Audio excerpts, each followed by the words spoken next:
Nagsorry na si NBI Director Menardo de Lemos sa viral video ng babaeng sumasayaw sa kanilang event noong 1 linggo. Wala na raw siya sa venue nang mangyari ang kontrobersyal na dance performance kaya hindi niya nasaway. Nagbabalik si Jenny Dongon. Humingi kami ng paumanhin sa mga kababaihan na nasaktan namin ang kanilang damdamin.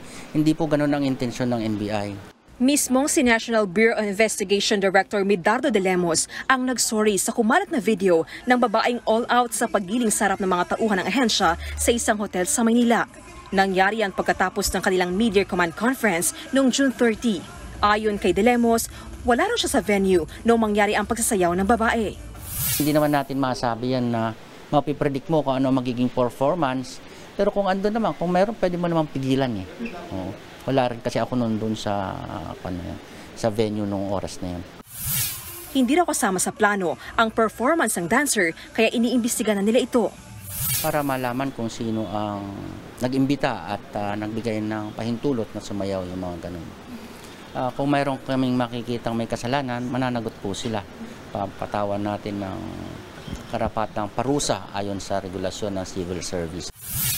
Sa dami ng pagtitipo ng ahensya, ito raw ang unang beses na may di katanggap-tanggap na performance sa kanilang mga naging event. Lahat po ng occasion ng NBI ay naging wholesome ang ating guidance. Hindi po natin pinapayagan na mayroong mga ganitong sexy dancing. Sabi ni de Lemos, di nito maapektuhan ang kampanya ng NBI sa pagsusulong sa karapatan ng mga kababaihan. I-remind namin ang mga tauhan bago tayo magkaroon ng conference nito na maging sensitive sa mga ganitong issues at nadadamay ang buong ahensya. Ikinadismaya naman ng Civil Service Commission ang inasa ng mga taga-NBI. Ayon kay CSC Commissioner Eileen Lisada, tila nagkulang daw sa gender sensitivity ang institusyon. Malaki raw ang epekto nito sa integridad ng NBI. We are government officials 24/7, 365 days. It does not wear off. Taong bayan na nagpapasweldo sa atin. We owe it. When we serve with the highest, with the utmost integrity, transparency, and let us be professionals when we serve our country. Nauna na ring sinabi ni Justice Secretary Boying Rimulya na hindi niya nagustuhan ang dance performance. Iimbestigahan nila ang insidente.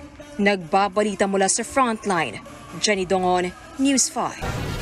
Mga kapatid, Cheryl Cosing po, huwag maging huli at maging una sa lahat para sa tuloy-tuloy na balitaan at karagdagang impormasyon sa mga napapanahong issue ng lipunan.